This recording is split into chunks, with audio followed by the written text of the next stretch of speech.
지금 이 내용의 주요 변화. 네. 가장 대표적인 거는 서울대학교가 이제 5배수, 10배수로 선발했던 부분이 이제 5배수로 변화됐다라는 거. 그러니까 뭐 사실 디자인과 22명, 공예과 14명. 그러니까 거의 한 35명에 가까운 36명의 학생이 360명 지원이었다가 그게 반토막 났다라는 거죠. 맞습니다. 180명이 지원이 되는 상황이고 또 디자인과는 수능 수학이 필수로 반영이 됐지만 그 필수 반영 비율이 국어 탐구처럼 굉장히 높다라는 부분이기 때문에 과연 저 5배수도 과연 넘을 수 있을 것인지 수학 성적까지 잘 나온 학생들 우리 좀 있을 거다라고 예상은 하지만 과연 한 수학 4, 5등급인 학생들이 과감히 서울대 지원할 수 있을 것인지 생각해보면은 저 5배수도 약간 미지수이기는 합니다. 하지만 그만큼 성적에 대한 허수는 작년에 10배수였을 때는 약간 그래도 있었다라고 보지만 올해는 허수는 없다. 진짜 서울대 지원하는 아이들의 성적은 정말 높은 거의 하이엔드 아이들만 지원을 할 것이다라는 부분을 예상할 수 있을 것 같습니다. 국민대학교는 정시에서 이제 100분위를 반영했던 학교지만 표준 점수를 반영한다라는 게 작년과 조금은 다른 내용이죠. 저희가 국민대학교가 정시에서 좀 유일하게 내신을 반영하는 학교다라고 얘기를 드렸죠. 예전에 작년까지만 하더라도 재수생들은 비교 내신이 적용이 됐었습니다. 맞습니다. 비교 내신이라고 하면은 고등학교 때 내신이 반영되는 게 아니라 수능 성적을 대입해서 내신 성적이 산출이 되는 거죠. 그러니까 수능이 2등급 정도 나오는 학생들, 재수생들 같은 경우는 거의 비교 내신 받으면 거의 최고 등급이 나오는 상황이었는데 근데 올해 같은 경우부터는 재수생도 비교 내신이 폐지가 된다.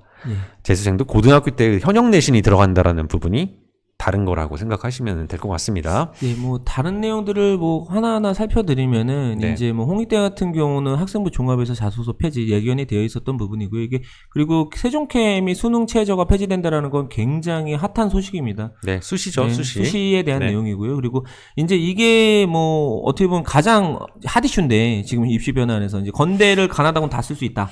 네, 군 이동을 했죠. 이제 가군 영상, 다군 산업이 이동을 하면서 이제 커뮤 리빙 이상이 남게 되는데 이 내용은 저희가 팩트만 체크를 해드리고 건대에서 진짜 딥하게 한번 얘기 드릴게요. 한성대학교 같은 경우 아까 전에 얘기 드렸던 대로 이제 실기 비중이 20% 높아졌고요. 그리고 세종대 패션 디자인에서 두 번째가 2년 딱 2년 하고 딱 폐지를 합니다. 저는 굉장히 반가운 소식이었고 네. 명지대학교가 입시 변화가 상당히 많습니다. 이제 네. 뭐 CD 산지는 또 수시에서만 뽑고 영디는 또 상학표현 정시 뭐 수시 길인데 그리고 네. 삼육대학교 아주 약간의 변화가 있고요. 네. 그다음에 한세대, 성명대, 천안도 실기 변화가 조금 있습니다. 그런데 네. 여기서 재밌는 요소 하나 얘기를 해드리면 가천대 조속과에서 기초 조형을 이제 실시한다고 원래 점토하던 학교거든요. 네, 근데 맞습니다. 기초 조형을 한다라고 발표를 또 해주셨어요.